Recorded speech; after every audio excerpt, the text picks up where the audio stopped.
Oke, bismillahirrahmanirrahim. Assalamualaikum warahmatullahi wabarakatuh.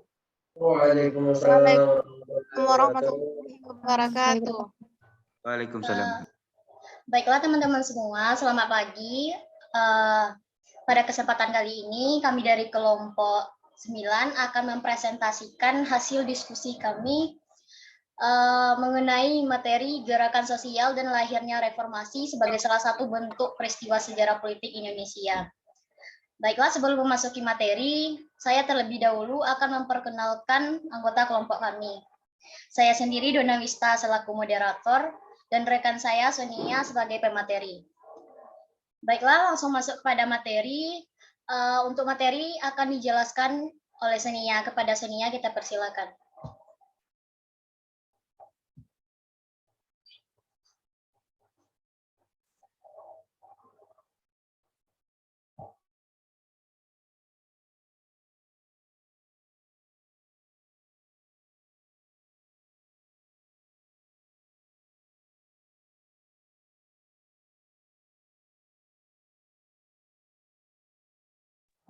Sonia?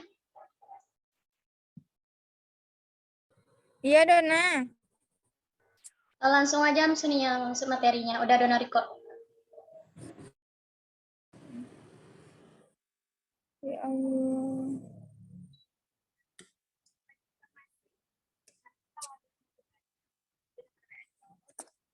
Iya.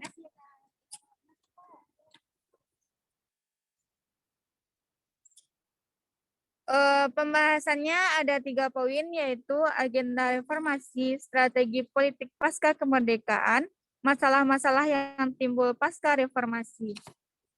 Poin pertama yaitu agenda reformasi. Dengan adanya agenda reformasi, maka berbagai permasalahan bangsa yang ada ingin diselesaikan dan dicari solusinya melalui perubahan atau digebrakan dengan merubah tatanan yang ada menjadi lebih baik dari yang sebelumnya. Agenda reformasi meliputi adili Soeharto dan kroni-kroninya, tegakkan supremasi hukum, amandemen Undang-Undang 1945, hapus duifungsi ABRI, berantas KKN, korupsi, kolusi, dan nepotisme, otonomi daerah yang seluas-luasnya.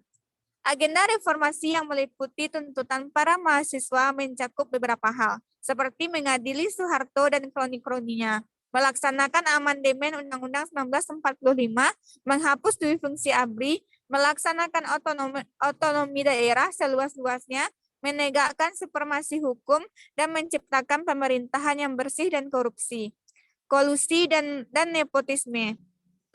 Turunnya Soeharto memulai babak baru dalam kehidupan bangsa Indonesia, yaitu era reformasi. Meskipun demikian, masih ada unjuk rasa untuk menuntut keadilan akibat pelanggaran hak asasi manusia selama periode pergerakan mahasiswa 1968, termasuk hilangnya keberadaan mahasiswa dan kematian mahasiswa oleh aparat pemerintah.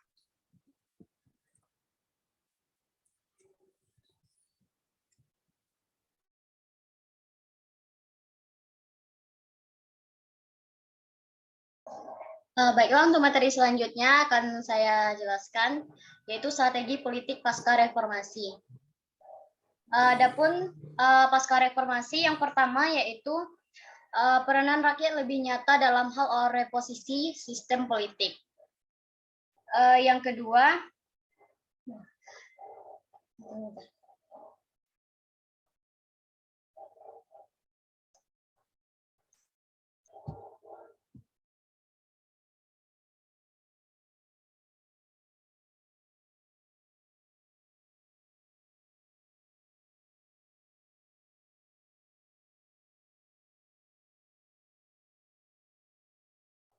kedua, pemilihan anggota DPR atau DPRD, pemilihan anggota DPD, sampai dengan pemilihan kepala daerah dipilih secara langsung. Yang ketiga, distribusi kekuasaan sudah pada tingkat yang berarti, yang lebih mementingkan suara rakyat. Yang keempat, sistem politik yang lebih terbuka. Kemandirian partai politik dan kaum elit politik sangat dibutuhkan agar tidak memiliki rasa ketergantungan kepada pemerintah, termasuk dalam menentukan sikap politik untuk melakukan oposisi atau koalisi. Keberanian partai politik untuk menentukan sikap sangat diperlukan untuk menjaga kontaminasi kepentingan rezim yang berkuasa dengan kepentingan rakyat. Pengawasan dan pengendalian kekuasaan oleh oposisi menunjukkan berjalannya check and balance sistem dan sistem politik. Jika ini tidak terjadi, dikhawatirkan kegiatan ekstra parlementer untuk melakukan tekanan terhadap pemerintahan semakin marak. Selanjutnya itu masalah-masalah yang timbul pasca reformasi. Sebab dan akibat terjadinya perubahan masyarakat Indonesia pada masa Orde Baru hingga masa reformasi. Yang pertama, pembangunan yang tidak merata. Yang kedua, politik didominasi Golkar di era Orde Baru.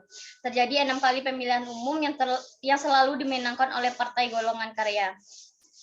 Adapun masalah-masalah yang muncul pada saat itu yaitu tingginya angka pengangguran korban PHK, yang kedua banyak aksi unjuk rasa kaum buruh, yang ketiga munculnya berbagai bentuk pergolakan buruh di Indonesia pasca reformasi tahun 1998. Yang selanjutnya itu mengindikasikan sebelum terselesainya persoalan-persoalan perburuhan di Indonesia secara tuntas. Baiklah, jadi kesimpulannya Orde Baru berhasil mempertahankan kelangsungan kekuasaannya selama 3 dasawarsa. Sikap perlawanan oposisi yang dilakukan oleh kelas menengah Muslim dan non-Muslim berhasil dipatahkan mengingat betapa sangat berkuasanya rezim ini dalam berbagai dimensi kehidupan masyarakat. Era reformasi yang sering disebut sebagai era keterbukaan dan kebebasan politik telah menciptakan sebuah kondisi yang mendukung bangkitnya kembali politik Islam dan tumbuhnya gagasan-gagasan tentang pada masa era reformasi Presiden Habibie. Baiklah, sekian presentasi dari kelompok kami. Jika ada pertanyaan atau penambahan materi dan kritik telah kami buka di forum e-learning. Jadi sekian presentasi dari kami. Assalamualaikum warahmatullahi wabarakatuh. Waalaikumsalam warahmatullahi wabarakatuh. Atau Sargenteng.